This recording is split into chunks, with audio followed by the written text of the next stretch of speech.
Tá começando mais uma edição do C-Level Entrevista, o videocast da Folha de São Paulo, onde a gente ouve lideranças, executivos, gente que decide no país. Bem-vindo você que acompanha a gente nessa edição. Do meu lado aqui, Marcos Hermansson. Tá Obrigado. correto? Tá correto. Tá correto? Muito bem. Marcos, repórter da Folha, vai acompanhar a gente nessa conversa hoje, muito bacana, muito interessante e importante para o setor, porque na nossa frente aqui está o Lafayette Oliveira, que é presidente da Bridgestone, fabricante de pneus no Brasil. Bem-vindo, Lafayette. Muito obrigado. Prazer estar aqui com vocês. Obrigado pelo convite, pelo espaço. Prazer é nosso. Prazer é nosso em te receber. Bom, papo bacana, papo interessante, muita coisa para a gente falar a respeito de um setor que todo mundo usa, todo mundo tá todo dia rodando sobre um pneu. Muitas vezes não sabe, só vai prestar atenção no componente, né? Por ter algum problema, né, Lafayette? É isso aí.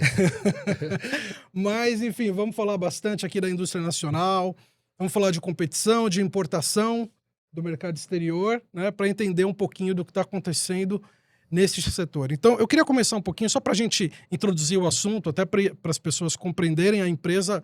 A Bridgestone, ela é uma empresa de origem japonesa, Exatamente. que depois compra uma empresa americana. Então, só para a gente resumir, para localizar a conversa, explica para a gente, Lafayette, qual que é a operação, tá? Quanto tempo no Brasil? Enfim, dá uma dimensão para a gente. Vamos lá. Bom, a Bridgestone, como você disse, é uma empresa japonesa, fundada nos anos 40 e nos anos 80 compra a Firestone americana. Com essa aquisição, ela se torna o maior produtor de pneus do mundo. E aí sim ela faz o projeto de expansão da Bridgestone para todo mundo, né? Vira uma empresa global. A Bridgestone tem operações no Brasil já há muitos anos, já há mais de 100 anos, na verdade, mas começou com a operação da Firestone, porque a Firestone americana... Que veio primeiro? Veio primeiro. Harvey Firestone, na verdade, começou na linha do Ford T, junto com o Henry Ford. Então, a história da Firestone está conectada com a história da indústria automotiva. E aí, a operação no Brasil começou no final dos anos 20, 29, e a fábrica nossa, nós temos uma fábrica histórica em Santo André desde 1941. Então, essa é a nossa primeira fábrica no Brasil. A fábrica no Brasil, depois nós temos uma fábrica na Bahia, que a gente começou a construção em 2002, inauguramos em 2006 essa fábrica na Bahia. E fica onde essa na Bahia? Em Camaçari. Camaçari. No polo de Camaçari. Então nós temos essas duas fábricas de pneus, eu posso explicar um pouquinho. A de Santo André, a gente fez um trabalho muito forte de expansão da nossa produção, principalmente nos últimos 5 anos. E a fábrica de Santo André ficou focada, então, em pneus de carga, que a gente chama pneus de caminhões, de ônibus e pneus agrícolas. E a fábrica da Bahia focada em pneus de veículos e caminhonetes. Tá. Então essa foi a nossa divisão do Footprint Fabril. Fora isso, nós temos uma terceira marca muito importante, que faz parte do contexto nosso de modelo de negócio, que é a Bandag. A Bandag é a nossa empresa de recapagem. Então a gente acredita muito no ciclo completo de negócio. Então um pneu de caminhão, um pneu de carga, ele não A recapagem é para esse tipo de pneu. É para esse tipo de pneu. Claro. Isso é muito importante. Excelente ponto. Pneus de passeios não são feitos para recapagem. Isso traz risco, isso aí não acontece. Tem que ser para pneus de passeio, de caminhões e ônibus, que são pneus robustos, os pneus, a estrutura, a carcaça, elas são construídas para que ele possa aguentar 2 ou 3 recapagens. Então, aí nós temos mais 2 fábricas, que ficam uma em Campinas, uma Bandag Campinas, onde a gente faz a banda de rodagem, e outra em Mafra, em Santa Catarina. Essas 2 fábricas alimentam uma rede de reformadores que nós temos, a rede Bandag, com mais de 100 reformadores espalhados pelo Brasil, que esses reformadores têm um contato com as frotas e faz toda a gestão das carcaças das frotas para que voltem e sejam reformados os pneus. Então é uma cadeia de negócios bastante extensa que a Bridgestone tem no Brasil. Presidente, conta pra gente um pouco como é que tá a produção em cada uma das fábricas, se tem capacidade ociosa e quanto que se produz hoje em Camaçari, Santo André e nas outras fábricas em Campinas e Mafra que o senhor citou. Vamos lá. Na verdade, a gente fez um projeto de expansão muito forte das nossas fábricas. Nós investimos 2 bilhões de reais nos últimos 5 anos para fazer toda essa reorganização do footprint fabril nosso e expansão de produção e modernização das fábricas. Então, hoje, até por um motivo de complexo, eu não posso falar exatamente o número que a gente produz, a quantidade que a gente produz, mas a gente sim está com capacidade ociosa. até pelo que tem acontecido no mercado. O mercado de pneus, só para vocês entenderem, a gente tem 3 pilares, 3 canais importantes. Um é um canal de reposição, que é o mercado que a gente, né, O abastece. mercado anual de reposição. Exato, o teu carro, quando você precisa comprar um carro, é o mercado de reposição e tudo mais, o caminhão, o ônibus. Nós temos o equipamento original, que é aquilo que a gente fornece diretamente para as montadoras, É o carro O novo. carro novo. é o carro novo. E nós temos o mercado de exportação. Então hoje, só para que vocês tenham uma ideia da dimensão, 50% da nossa produção é destinada ao mercado de reposição, Ok. ok? Depois, 25%, tem umas variações, 23, Sim. 20, mas é destinado para equipamento original e os outros 25% restante é exportação. Perfeito. Então, basicamente, esses são os 3 canais que a gente atende. O momento atual, quando a gente fez o projeto de expansão, a gente estava muito focado na exportação, principalmente para o mercado americano. A gente exporta pneus para o mercado americano. E também para todo o mercado latino-americano, enfim, toda a América Latina a gente exporta os pneus. Mas a expansão foi focada nisso. Então hoje, a parte de equipamento original, que é tudo aquilo que a gente fornece para as montadoras, vai acompanhando o crescimento ou O setor, meio o orgânico. setor. Exatamente, é orgânico, conforme o setor. A exportação, aí a gente tem vamos dizer assim, uma estabilidade, porque nós fazemos nossos acordos com a própria Bridgestone, Estados Unidos, por exemplo, que importa da gente e tudo mais. Claro que tem todas as variações com tarifas que a gente Vamos falar disso. Vamos falar disso em algum momento. Mas o mercado que é 50% do nosso negócio, o que mais pega é o mercado de reposição, e aí é onde houve vamos dizer assim, uma desestabilização Pois é. muito abrupta nos últimos anos. Temos muitas perguntas aqui para falar sobre cada um desses pontos, mas eu quero tocar, já que a gente falou dos Estados Unidos, da operação, né? Quer dizer, a Bridgestone, ela vende muito para a companhia nos Estados Unidos, né? Para a própria empresa, interimpresa ali, para mandar pneu brasileiro para lá. Foi feito um anúncio em 2023, salvo engano, de uma expansão, né? Tinha uma projeção, pelo que eu vi, 500 a 600 mil pneus que poderiam ser vendidos do Brasil para os Estados Unidos. Aí, no ano passado, vem aquela surpresa que todo mundo esperava, de 50%, É isso aí. né, do presidente americano, linhas gerais e tal. Agora é 50%, por quê? Porque não se sabe, o que importa que é. E aí depois vai para 25%, agora... Eu queria que você falasse um pouquinho o que aconteceu, Lafayette, com vocês. Assim, barrou, de fato, aquela projeção de crescimento que você tinha, porque vocês investiram, né, para poder exportar. Isso. Qual foi o reflexo disso e qual é o cenário atual? Falando do mercado americano, dessa venda para eles. Veja, primeiro que o mercado... A exportação é um canal que você precisa ter bastante previsibilidade. E você não consegue aumentar e diminuir a produção conforme aumenta a tarifa, baixa a tarifa. Então, a gente tem mantido os nossos acordos com a operação americana na volumetria.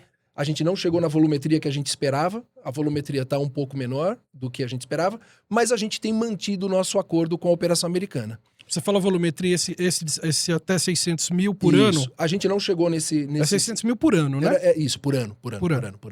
A gente não chegou nisso, mas a gente tem um volume significativo para o mercado americano que a gente consegue, ainda que com tarifas, hoje não está nessa tarifa, a gente tem 25%. Hoje está em 25%. 25%, e depois a gente está na seção 301. Então, o risco sempre é aquilo lá. Enquanto as regras de comércio internacional, a gente vai respeitar cada país. Quando a gente tem esse tipo de acordo com as nossas, no caso ali a Bridgestone, Estados Unidos, a gente tenta manter essa estabilidade porque você não consegue acelerar e desacelerar a produção de uma forma tão rápida, né? Então, todas essas mudanças abruptas para o mercado, para a indústria, ela é muito complexa de você gerir. Mas a gente tem mantido um bom volume de exportação para os Estados Unidos ainda. Esses 25% são da 232 ou da 301? Da 301. Da 301. É. E o senhor pode adiantar um pouco, não são 600 mil, mas é bem abaixo, é um pouco abaixo do que vocês... E se não conseguiram atingir, foi por conta das tarifas ou teve algum outro fator? Não. Tem fatores também do mercado americano, tem uma série de fatores, não é somente das tarifas. Eu brinco assim, ó...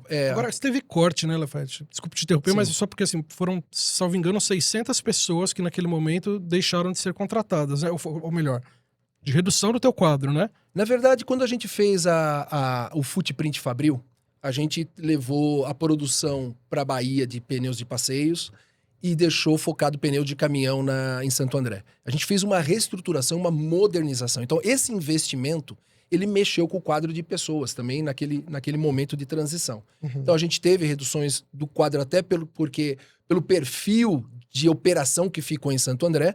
Por outro lado, a gente também teve um crescimento na Bahia. Então, tem compensações aí Mas de uma planta para outra. é um ajuste que está em andamento. É um ajuste que está em andamento, assim, novamente. Digo em relação à questão americana. Sim, exatamente. A gente tem mantido o máximo que a gente consegue os nossos acordos com a nossa...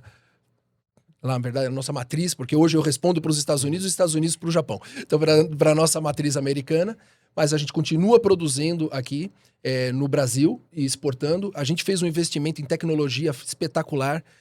Para vocês terem uma ideia, a gente, para fazer esse investimento para exportação e a qualidade do pneu que a gente está produzindo no Brasil, a gente teve que tirar todo o teto da fábrica, refazer todo o piso da fábrica para trazer máquinas novas, máquinas de última geração. Por isso, quando falam de competitividade, não, a indústria nacional precisa ser competitiva.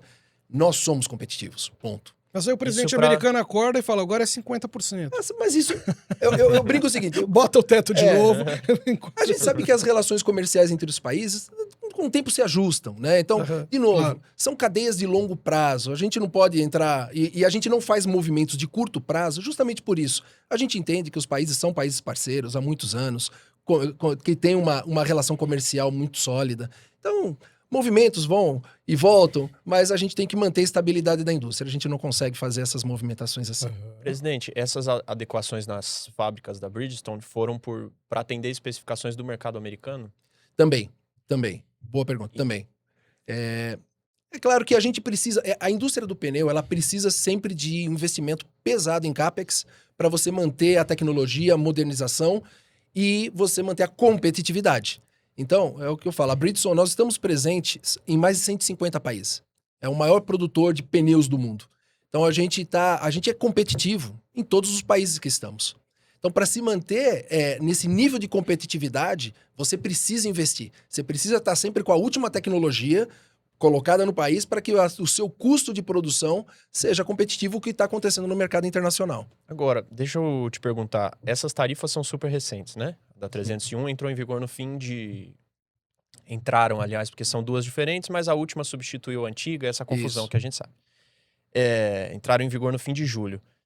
Tem um risco com a aplicação, a entrada em vigor dessas tarifas, que a matriz americana da Bridgestone, a matriz de vocês, né, pelo menos a Bridgestone América, cancele ou reduza o volume, procure outras subsidiárias para importar pneus e acabe reduzindo um pouco o volume de compras da Bridgestone do Brasil? Veja, esse risco existe. É claro que existe. É um risco ou já aconteceu? É um risco.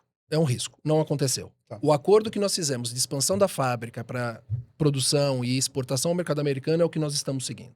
Tá? Amarrou esse compromisso aí. Tá amarrado esse compromisso. Mesmo porque o investimento que você faz, você tem uma depreciação, você tem todo um planejamento. Então, novamente, a gente sabe que movimentos vão acontecer. A gente olha, principalmente uma empresa japonesa, a gente faz planos de longo prazo. A gente acredita muito no Brasil. A gente acredita muito no potencial do Brasil, do brasileiro, na nossa capacidade de produção, na qualidade do que a gente faz. Então, não é um voo de galinha, sabe? Aconteceu algo, já... Não, é algo de longo prazo, mas é claro que preocupa quando a gente faz esse investimento, precisa retornar para o acionista. E esse investimento, você tocou numa palavra também, ao detalhar um pouquinho a operação, que é ociosidade. Né? A gente vê vários setores, tem vários setores hoje. E aí, pulando um pouquinho, deixando os Estados Unidos um pouquinho de lado e indo para a Ásia. Né? Vamos falar um pouquinho de China. Né? Tem vários setores que estão ociosos no Brasil, da indústria em geral, por causa da invasão chinesa, tudo quanto é tipo a folha. A gente trouxe matéria recente, falando aí de alguns itens como botijões de gás, falando de papel sulfite, a indústria do papel, né? Sapatos, a turma indústria toda. têxtil também. Realmente está sentindo o impacto. Qual que é a tua ociosidade hoje das suas operações? Eu queria entender se essa ociosidade está em boa parte ou em que medida atrelada à importação, principalmente da China. Sim, a nossa ociosidade está atrelada a isso. Mas é importante separar um pouco, porque a gente fala pneu, acho que é tudo igual, né? E, na verdade, segmento de caminhão é uma história, segmento de veículos de passeios é outra história. Então, vamos falar de caminhão. Então, o que mais nos preocupa, na verdade, a gente sempre teve importação, a gente sempre teve competição, e isso é saudável. Nós não somos contra a competição. Eu sou consumidor. Eu quero que todos os outros setores também compitam para que a gente tenha, como consumidor, as melhores condições. Eu sou dos anos lá, quando abriu a importação de veículos e a frota brasileira realmente era muito atrasada.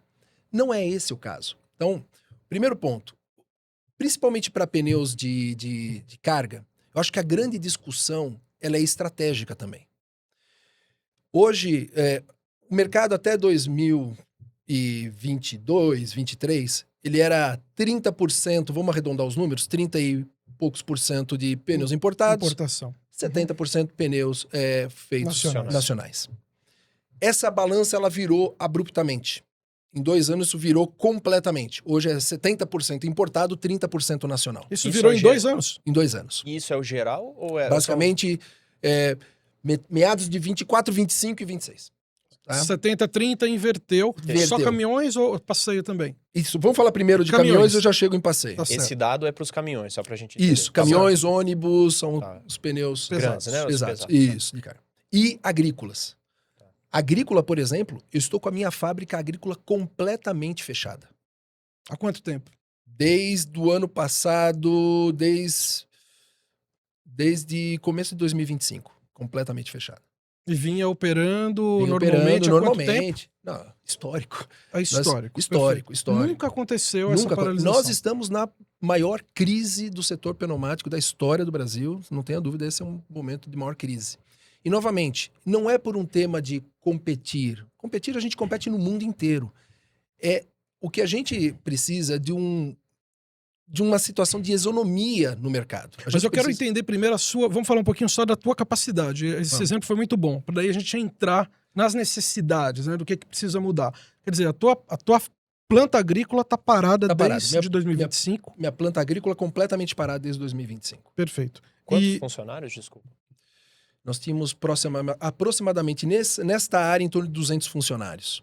Só de pneu, na construção de pneus agrícolas. Tá. Uhum. E aí parte o que a gente fez? Parte a gente trouxe para a área de caminhão, como a gente estava em expansão da área de caminhão, a gente conseguiu trazer alguns trabalhadores para cá e os trabalhadores Santo André, e os que a gente não conseguiu, infelizmente a gente teve que demitir. Era uma planta que fabricava que volume por ano? A planta continua lá, que pneu agrícola Pesado. é pesado, você não fala muito em quantidade, Volume, é volume. mais o peso. É um volume. Nós somos bastante representativos no Brasil em pneus agrícolas. O pneu Firestone é uma referência no mercado. Então nós tínhamos um volume bastante representativo no Brasil. Então, é que eu não posso, novamente, citar números por uma questão estratégica da companhia. Eu não posso. Mas, enfim, a gente tinha uma participação de mercado extremamente relevante no Brasil. A gente anunciou a toda a nossa rede de revendas que nós não desistimos do mercado. Nós estamos suspendendo a nossa produção. Levamos os nossos trabalhadores mais experientes para caminhões, mas a gente manteve eles. Quando o mercado novamente voltar, a gente aciona a fábrica continua lá, as máquinas continuam lá. Isso tudo em Santo André? Isso tudo Era em Santo André. Uma parte da planta de Santo André? Uma parte da planta de Santo André está completamente fechada 200 hoje. funcionários, uma parte foi remanejada para caminhão. Exatamente. Tá. E caminhões...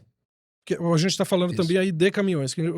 Máquinas pesadas, você separa então, isso ou não? Caminhões, então, eu separo. Mas o que acontece? Caminhões, a gente está no ramp-up conforme o acordo que eu fiz com os Estados Unidos. Então, você fala assim, eu não estou com ociosidade porque eu estou conseguindo cobrir com exportação. Mas a parte do mercado local que a gente tinha diminuiu consideravelmente. Dá uma ideia pra gente. Em torno de 35% do que a gente tinha do mercado local 2 anos. de reposição, a gente Redução perdeu. de 35.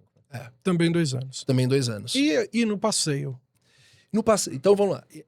Eu quero trazer um outro tema antes de ir para o passeio. Eu acho que a grande discussão em torno de pneus, principalmente de carga, é o que nós queremos para o Brasil. Então vamos entrar agora nisso. Bom, das necessidades. Eu tava falando das ociosidades, eu queria entender a tua realidade. Qual que é a minha preocupação e a preocupação que a gente tem externado? Com 70-30, as fábricas que não tiverem exportação, elas não se mantêm. Então a NIP, claro que aí ela olha todo o conjunto de outros produtores. A NIP, que é a... Associação Nacional dos Produtores de Pneus. Perfeito. Então, ela está olhando toda a cadeia. Então, se o Brasil começa a diminuir de uma tal maneira que fecha as fábricas de pneus de caminhões, a gente vai ficar extremamente dependente de um insumo que, para a economia, ele é extremamente estratégico. Toda a nossa produção hoje passa através do transporte rodoviário.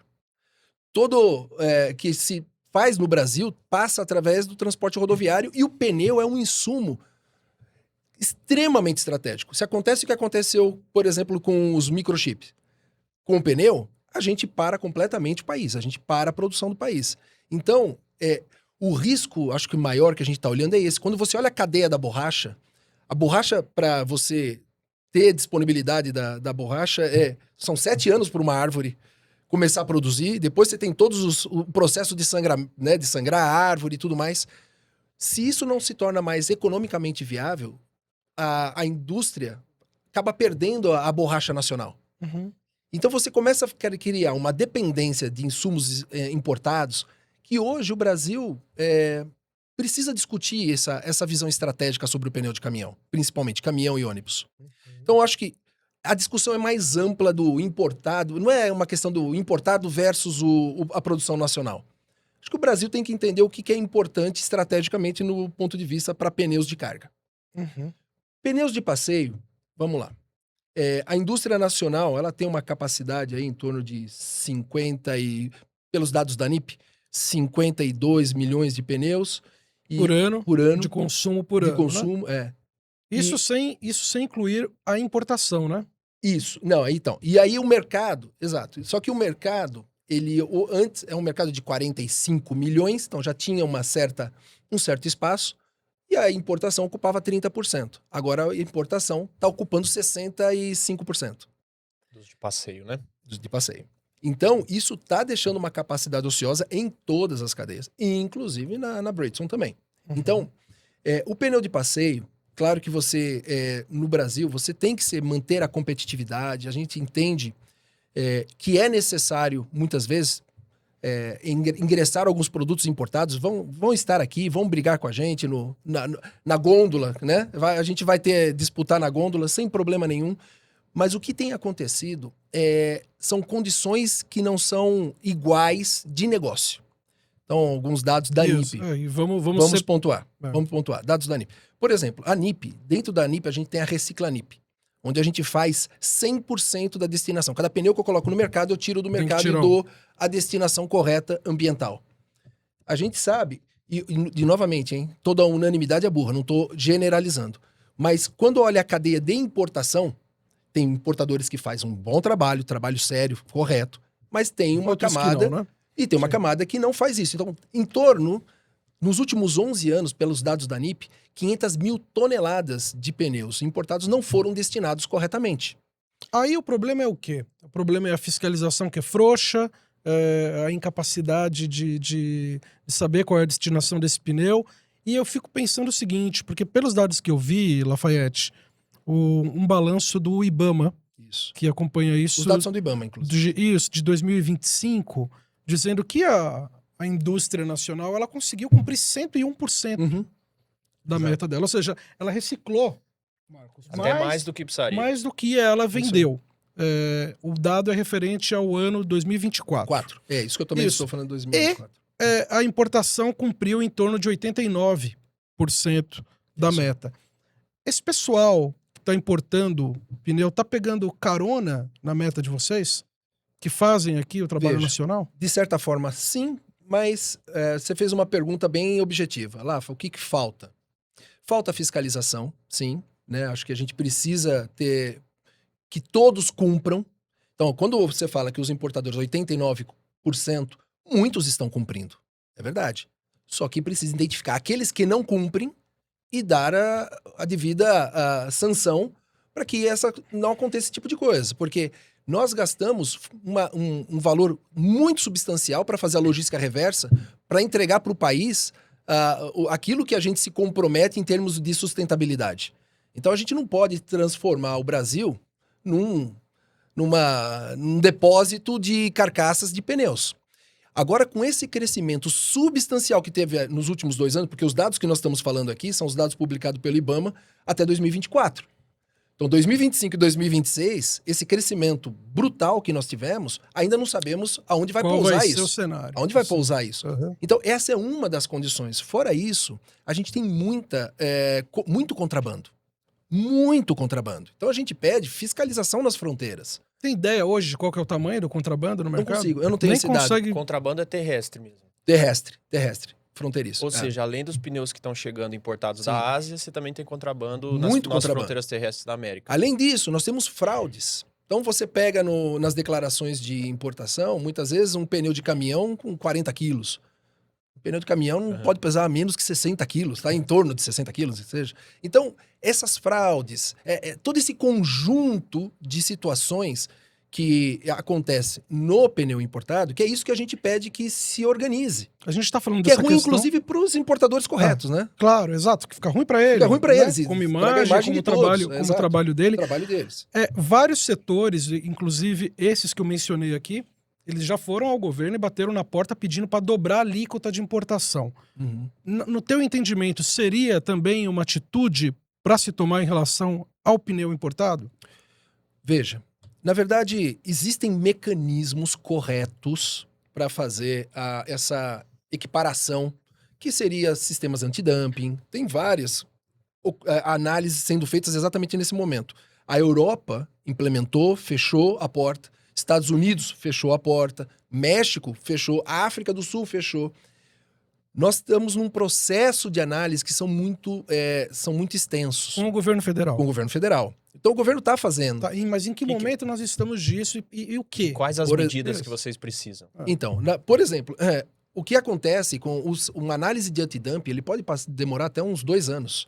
E quando você está fechando um estudo, Já gastou muito pneu até lá. já gastou muito pneu. E outra coisa, muita árvore de borracha, a révia está sendo cortada nesse momento porque acaba se tornando inviável. Depois você não recupera isso. Então a cadeia ela é uma cadeia bastante complexa. Então é sobre isso. Às vezes quando a ANIP fez uma solicitação de um aumento de alíquota para frear, porque quando você vê um crescimento, por exemplo, A ANIP fez esse fez pedido. um pleito De quanto?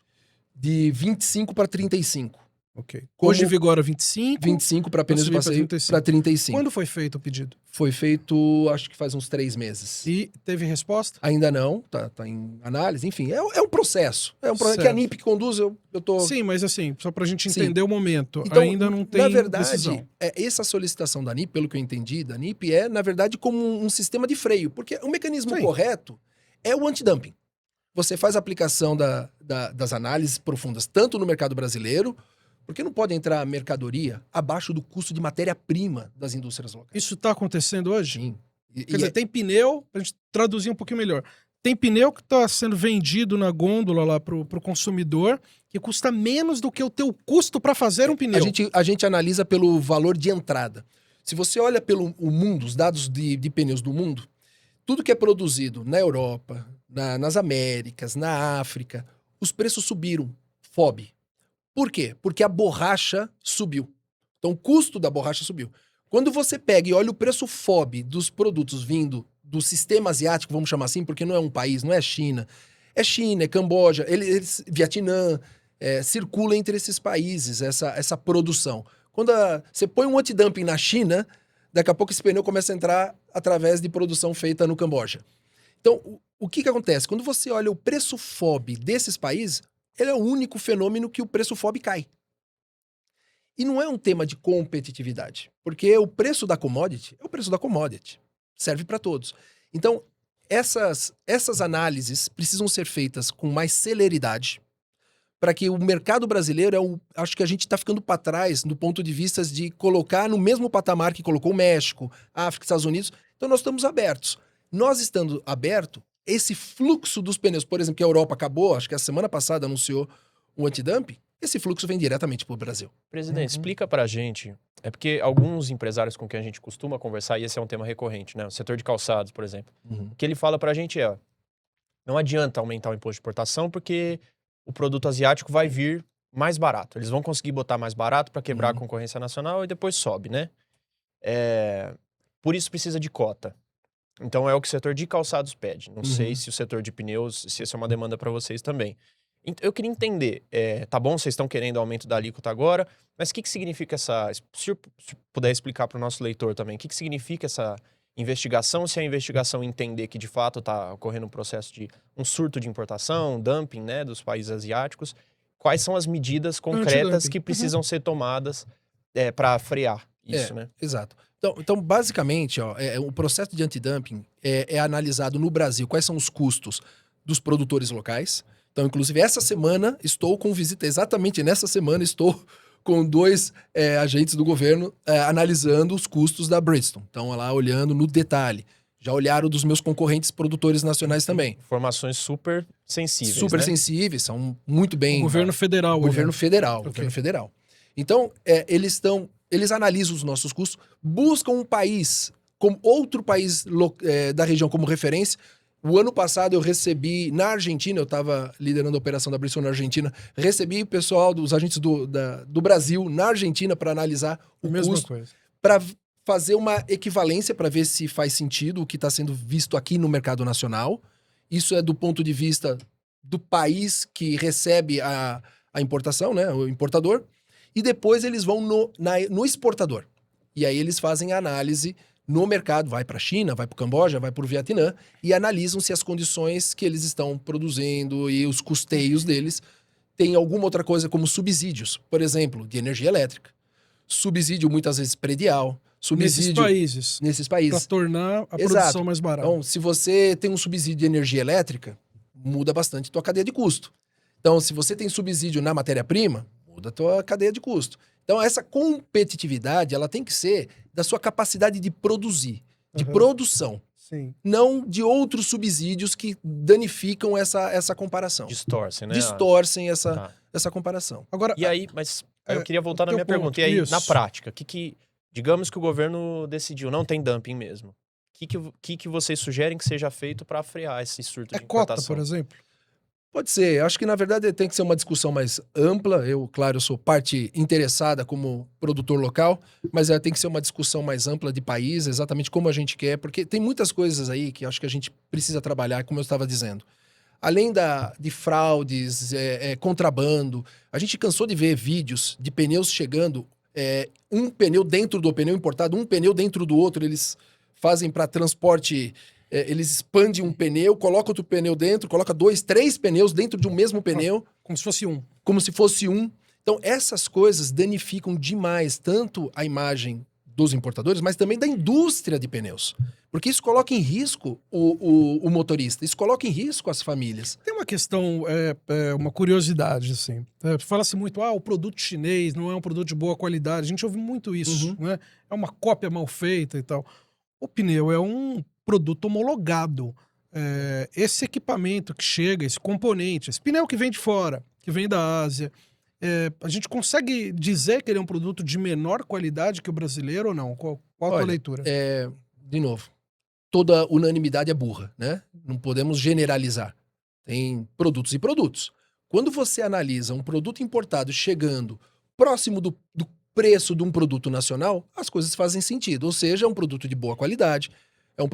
Um dado interessante que você começa a ver é o índice de recapabilidade, por exemplo. O índice de recapabilidade do produto nacional é superior ao índice de recapabilidade do produto importado. Então há um problema de qualidade. Não é uma questão de problema de qualidade, é uma questão de foi dimensionado para uma cadeia de custo diferente. Então, o que acontece? Tem bolso para tudo, Ok. certo? Então, hoje em dia, a gente também entende o transportador. Ele tem um combustível, ele tem o motorista, ele tem uma cadeia de custo grande. E o pneu acho que o terceiro maior custo do caminhão. E hoje, com a taxa de juros que eles pagam pesados, todos nós pagamos pesadas, também, muitas vezes, ele opta o custo de entrada do pneu por um pneu mais barato. E tudo bem, faz parte do jogo. Por isso que o nosso trabalho, a gente olha o custo total da operação. Então, o que é o custo total da operação? Um pneu nosso vai rodar aí, que varia muito de região, depende de topografia e tudo mais, eu vou arredondar os números. Vamos falar que um pneu nosso rode 250 mil quilômetros, primeira vida. Depois, esse pneu volta para a recapagem. Aí você faz uma recapagem, roda mais 200. Depois ele volta, faz outra recapagem, roda mais 150, porque daí a carcaça vai começando a ficar cansada, né? Então, quando você olha toda a vida desse pneu que você comprou lá no passado, a primeira vez, com certeza ele é mais econômico. Só que o dispêndio de comprar um pneu de premium, um pneu mais, uma carcaça que reforçada, permita isso ele é um pesado. pouco maior no começo. Então, muitas vezes o transportador, ok, de comprar o pneu barato e saber que vai usar uma vez e já tá. Eu queria entender o custo de um pneu. O que compõe? Porque a gente fala muito, olha, o custo de uma passagem aérea, um terço é combustível, né? Não sei o quê. Qual que é o custo de um pneu? 70% é matéria-prima. 70% é matéria-prima. É matéria-prima. E os outros 30%? Aí é conversion cost, né? Custo de produção, uma mão de obra e tudo porque mais. a gente fala, por exemplo, esse processo todo da reciclagem do pneu. É um setor, né, que consegue fazer realmente um ciclo. Exato. Né, Acho que talvez seja o setor mais organizado em termos de muito organizado no Brasil, né? Talvez ele, as latinhas, né, de alumínio e tal, enfim, coisas que a gente sabe que funcionam, né? Para ser retirado, que estão com seus problemas, mas assim, tem um índice muito alto, né, de reciclagem. Ela é quanto no custo de pneu, se a gente for colocar? Porque isso é pesado, né? Quer dizer, e o importador não cumpre, como a gente acabou de falar aqui. O custo de reciclagem, ele é pesado. Eu não saberia te falar agora o quanto custa isso dentro de um pneu. Dentro de um pneu. Mas hoje a NIP custa... A NIP, a gente já gastou com a NIP nos últimos anos, digo aí a todos os associados, com a Recicla NIP, 1,8 bilhões de reais. Em quanto tempo? Nos últimos, se eu não me equivoco, nos últimos 10 anos. 10 ou 11 anos. Mas 1,8 bilhões de reais. Então, isso custa para a indústria. Tirar esse pneu do... E é correto fazer isso. Não reclamo de fazer isso. Muito pelo contrário. Acho que todos façam, né? Exato, quero que todos façam. Estão nas nossas metas de sustentabilidade. Não, enfim, é o que tem que ser feito. É a coisa certa a fazer. Presidente, essa matéria-prima, quando você está falando de matéria-prima, é só borracha, tem mais coisa? E de onde vem? Quero saber se vocês importam ou se compram no Brasil. Boa.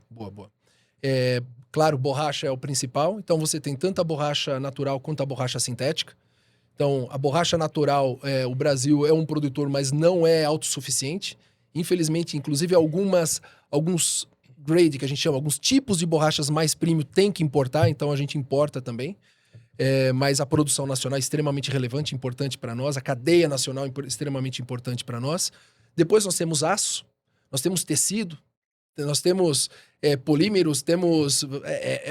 Só para você ter uma ideia, um pneu ele é composto de mais de 120 partes. Quando um pneu ele é montado. O pessoal pensa às vezes que um pneu ele é injetado, como se fosse uma garrafa PET e tal. Não é isso. O pneu ele é montado. E um pneu ele tem em torno de 120 partes. Quando você começa a olhar em componentes, provavelmente você chega perto aí de uns 800 componentes que formam para formar um pneu. Então, ele é um produto complexo extremamente técnico, o pneu. Então, novamente, a cadeia para nós por exemplo, nego de fumo, a gente consegue produção nacional, que é um derivado de petróleo. Então, esse é um derivado de petróleo que é um insumo importante na produção. Super importante. É ele que dá liga na borracha para que a borracha não ceda, enfim. Ele é que dá exatamente a elasticidade necessária na borracha. Então, todos esses componentes têm um volume grande de nacional, mas também tem uma necessidade de importação, até mesmo porque o Brasil não produz alguns tipos de insumos.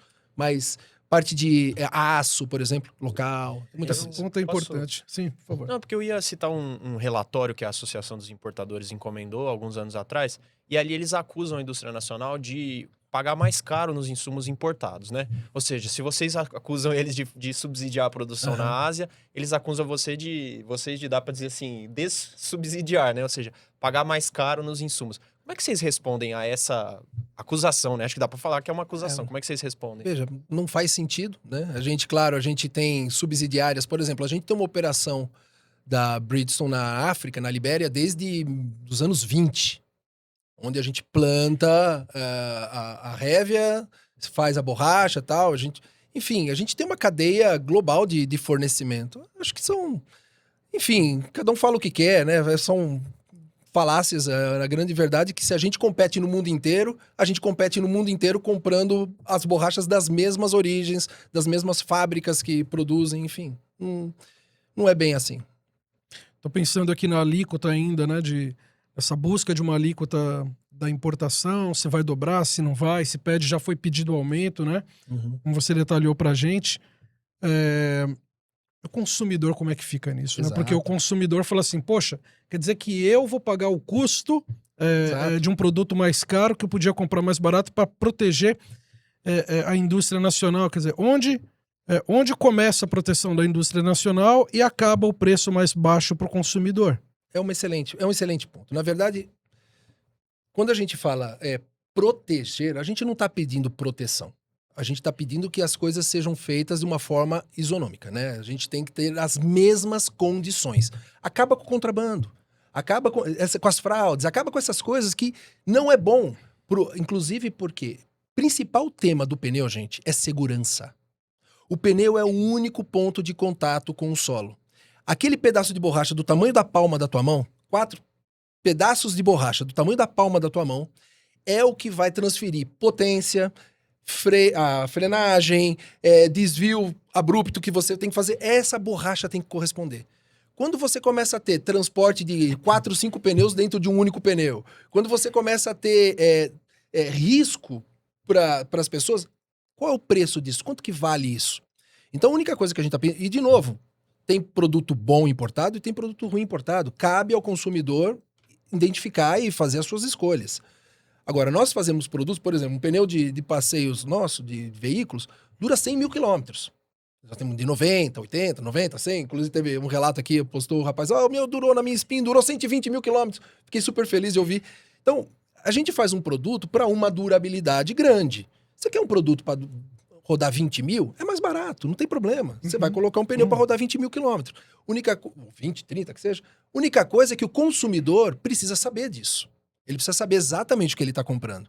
Então, existem qualidades Não muito existe diferentes. transparência nisso também? Quer dizer, falta um pouco dos órgãos de controle, de fiscalização, cobrar isso, exigir ou não? Ou é do jogo do mercado mesmo? Eu acho que o pneu, infelizmente, né? Ou felizmente, é do jogo do mercado. Cabe cada um se comunicar corretamente qual é a sua, os seus atributos que o seu produto entrega e o consumidor tomar essa decisão. Então, tem produtos para todos os bolsos. Na Bridgestone, nós temos a marca Bridgestone, temos a marca Firestone e temos a marca Dayton.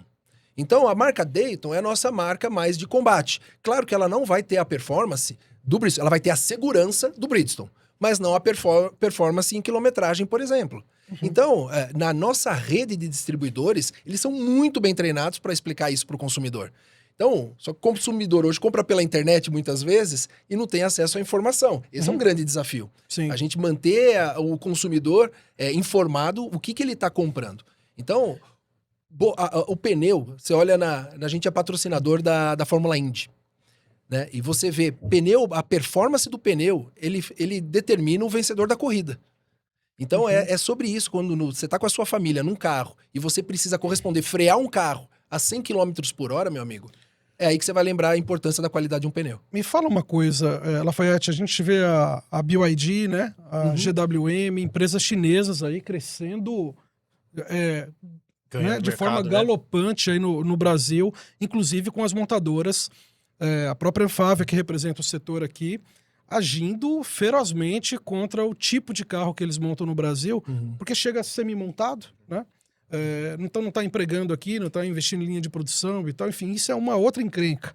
Mas eu queria entender, esses carros também, eles estão vindo já com pneus da China ou vocês estão conseguindo vender para essas montadoras chinesas? A gente está em processos de cotações com eles.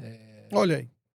Não, assim, já é um caminho. Claro, é um caminho. Mas hoje eles trazem pneu, o carro com hoje pneu. Eles trazem e já compram um local também de um concorrente meu, que já homologou. Então a gente está no processo de homologação. Então, assim.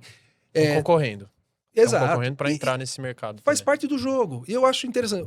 Tá certo. Faz um certo tempo, uma produtora de pneu chinês anunciou que abriria uma fábrica no Brasil. Aí me fizeram exatamente essa pergunta. Poxa, tá vindo o chinês. Falei, sejam muito bem-vindos. Mais um potencial cliente. Claro, sejam bem-vindos a Sim. produzir aqui, pagar os nossos impostos, cumprir as regras que a gente cumpre, fazer da forma que a gente faz o jogo. Mas hoje Sejam você não bem-vindos. tem entre seus clientes uma montadora chinesa. Aqui no Brasil não, Isso. ainda não, mas a gente está em Tá nesse avanço processo. com... exato. Com, E é verdade W. que o carro elétrico, por uma questão de peso e tal, tem alguma influência na durabilidade do pneu ou não? Veja, os pneus que a gente acabou de lançar o Turanza 6, tremendo de um produto que está completamente preparado para veículos elétricos também. Qual que é a diferença? No final, outro pneu pode funcionar? Pode. Só que você vai ter mais ruído, você vai ter um consumo, muitas vezes, do pneu maior. Então, No elétrico, em no relação elétrico, ao porque carro o tradicional. torque é diferente, o peso da bateria é diferente. Sim. Então, um pneu, ele é feito para um carro atender todas as especificações daquele carro. De transferência de potência, da suspensão. Então, quando a gente faz um equipamento original, é muito tempo de investimento para que aquele pneu atenda às características daquele carro. O veículo elétrico, ele também tem as suas características. Então, é importante você atender, que senão, vai rodar? Vai rodar. Mas você vai ter um consumo do pneu muito maior, você vai ter, talvez, não a mesma dirigibilidade que você teria, você vai ter um ruído diferente, enfim, é isso que De o modo pneu geral, pode entregar. dá pra dizer então que ele gasta mais. O pneu. Sim. Ele exige um pneu diferente, então. Exige um pneu diferente. Eu queria voltar um pouquinho, desculpa, mas esse é um tema bem importante pra gente. Essa questão das medidas, né? Sei que é a ANIP que conduz isso, o senhor tá na indústria, não tá exatamente na associação, né? Não tem todos os detalhes da negociação, mas eu queria entender. Já que o problema não é importação de pneus, já que vocês querem competir, não tem problema com competir, quais as medidas que vocês esperam e acham que vão botar um freio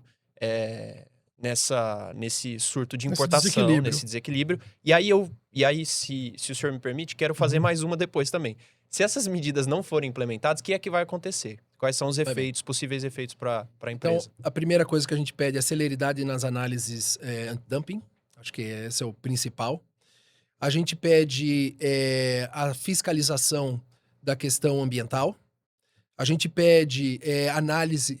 A gente não ter uma licença automática até para que tenha essas análises e principalmente uma análise antifraude. A gente pede que se controle a questão de contrabando. Então, os pedidos que nós temos, ele é muito mais amplo do que, aumenta o imposto de importação. Perfeito. Não é isso. O imposto de importação é porque você não pode sair de 30% para 70% do dia para a noite. Que é o que aconteceu. Que é o que está acontecendo. E como os outros mercados se fecharam e a gente está de peito aberto, está vindo um fluxo brutal para o nosso mercado. Então não pode crescer um mercado do ano passado para esse ano 70%, 80%. Não tem mais carro rodando, não tem mais caminhão rodando. O miles driven, que a gente chama, não está aumentando. É a mesma quantidade. Então o combustível, a gente mede pelo diesel, por exemplo, está mais ou menos igual. Então como aumenta 40%... o volume de pneus no mercado. Entende? Sim. Então, é sobre isso que a gente acho que tem que frear para que não afete a cadeia. Novamente, eu volto lá no comecinho da cadeia, lá na árvore. Se vai ter que cortar a árvore para plantar soja, isso vai ser um problema de longo prazo para o Brasil. E aí? E se não colocarem essas medidas que vocês estão pedindo e se essa... Qual é o fôlego, né? A evolução tem. É assustadora, né, André? Se a gente olha, né, o aumento... A gente já tá aí, já estamos já indo pro fim do ano, né? É ano eleitoral e tal, quer dizer, vocês já há pelo menos cerca de 3 meses fizeram um pedido, nada ainda, ok, tá sendo avaliado, mas o pneu gasta rápido, é isso? Claro. Olha, o risco tá na mesa, né? Eu tô com uma fábrica de agrícola fechada. Pois é. Um concorrente meu que anunciou o fechamento de turnos de produção. Você tá revendo turnos também, Lafayette? Não, ainda não. Por enquanto... Por isso, a exportação tá me ajudando. Você consegue se salvar na tua exportação interna. Respondendo a sua pergunta, assim, mais objetivo o Brasil é um polo de exportação relevante para Bridgestone. Então, a gente fez investimento para ser exportador e atender o mercado americano, atender o mercado latino-americano. Então, a gente, caso aconteça de não avançar, a gente vai continuar focado na exportação, a gente vai continuar focado nos nossos clientes de equipamento original, nas montadoras que estão aqui e vão precisar de pneus. E no mercado de reposição, se tiver que importar, a gente também pode importar. Eu tenho fábrica no mundo inteiro. Esse é um ponto. Você já importa ou não na reposição? Não importo. Não importa pneu. Eu importo alguma coisa da Argentina que produz para caminhonetes lá, das caminhonetes que são produzidas lá, eu trago da Argentina para cá, mas é muito pequena a minha Agora, importação. a tua colocação é interessante, quer dizer, se tá bom para todo mundo importar, então vou passar a importar. E aí qual é a motivação que eu tenho para poder empregar e produzir no Brasil? Exato, mas nós temos essa motivação porque a gente acredita no Brasil. E novamente, a gente faz planos de longo prazo. A gente não está atendendo um voo de galinha. A gente está olhando que o Brasil é uma matriz importante de produção. A indústria brasileira, não dá para o Brasil viver somente do agro. A gente vai ter indústria. A indústria automotiva aqui é sólida. Então, nós temos que estar aqui e vamos lutar para estar aqui. Só precisamos estar de uma maneira... Presidente, mas é difícil acreditar que vocês vão manter todos os empregos que tem hoje se passarem a importar uma parte, né, do Claro. que hoje vocês produzem. Né? Não, manter todos os empregos depende muito dessas condições, sem sombra de dúvida.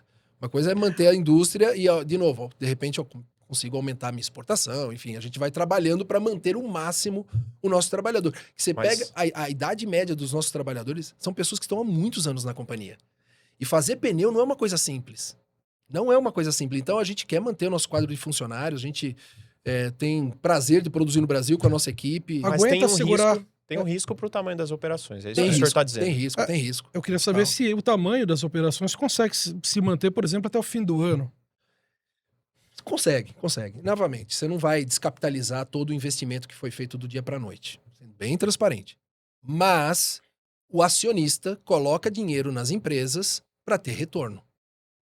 E se a gente não tem volumetria, a gente não tem competitividade, o retorno para esse acionista acaba sendo péssimo e você não vai investir mais no país. Sim. Então o risco é no longo prazo, não é o risco do curto prazo. No curto prazo é ajustes de produção, enfim, turnos, essas coisas. Lafete, quando você comenta a exportação, é o que está salvando a gente, né? Porque vocês têm essa porta com a própria companhia e tal, vendendo para os Estados Unidos principalmente.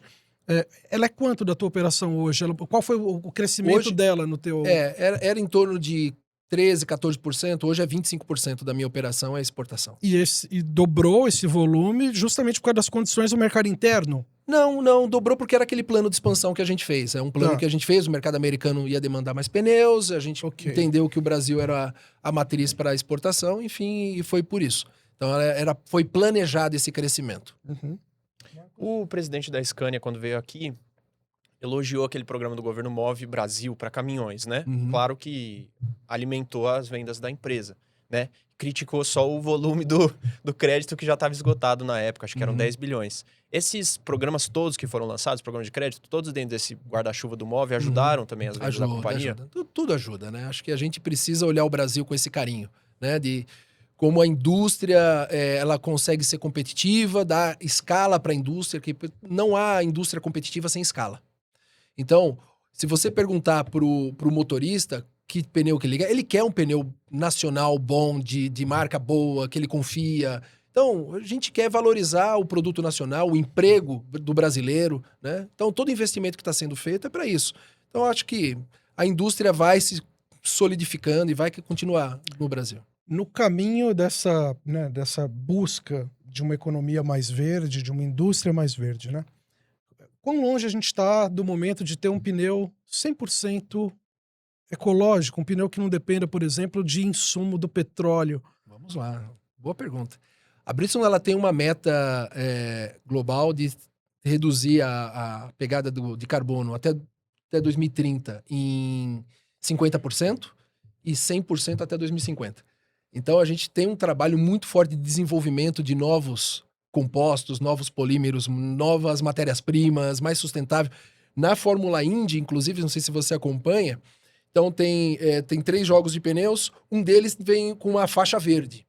Esse aí tem uma série de tecnologias de sustentabilidade incríveis. Uhum. Então, por exemplo, não é da Hevia, é do guaiúle, a borracha que se utiliza lá. O guaiúle é um arbusto menor, é um outro processamento, requer menos água, enfim. Uhum. Então, a indústria faz muitos investimentos buscando outras alternativas para ser 100% sustentável. A Bridgestone tem essa meta até 2050, que de ter um pneu verde. ter um pneu verde. Presidente, nós estamos nos encaminhando aqui para o fim Estamos da perto, entrevista, isso. né? É ano eleitoral, o senhor já reclamou da taxa de juro, por exemplo. Reclamação frequente que a gente escuta aqui, né? O que a indústria espera para a economia nesse novo ciclo que vai começar em 2027? Acho que eu resumo em uma palavra: previsibilidade. é o que a indústria precisa. A gente precisa saber exatamente para onde a gente vai, para a gente fazer o investimento correto, no tamanho correto, continuar empregando, continuar produzindo. Então, o que a gente espera, seja lá quem seja o vencedor, que consiga trazer para o setor, né, industrial uma previsibilidade de Brasil, para a gente continuar trazendo capital estrangeiro para investir aqui, né, como a gente tem feito na Bridgestone. Muito bem. Previsibilidade que a gente espera também dos americanos, né? Eu acho que todos. ajuda. De É todos. difícil, né, nesse cenário, né? Que de repente você tem uma tarifa, o fechamento do Estreito de Hormuz. É difícil. O mundo tá complexo, né? O mundo tá complexo, mas o nosso trabalho é isso, para isso que a gente tá atento a todas as movimentações e vamos ajustando. Mas a rota, a estrela do norte, a gente sabe qual que é. Então a gente quer produzir, quer crescer e o Brasil é um país que a gente quer investir. Lafayette, ótimo papo, muito bacana. Olha como a gente aprende coisas de pneus aqui. Hoje foi uma aula. Muito obrigado, viu? Obrigado prazer. pela tua presença, pelo esclarecimento, a clareza. Foi muito bacana. Não, sou eu que agradeço a oportunidade de falar do setor, falar da Bridgestone e conhecê-los aqui também. Parabéns pelo trabalho. Obrigado, que veio presidente. para poder falar com a gente, veio de São Paulo para cá, para Brasília. Marcos, obrigado. Parceiro aqui de Valeu. bancada. E obrigado a você que acompanhou a gente aqui em mais uma edição do C-Level Entrevista, o videocast da Folha de São Paulo. A gente volta numa próxima edição. Até mais.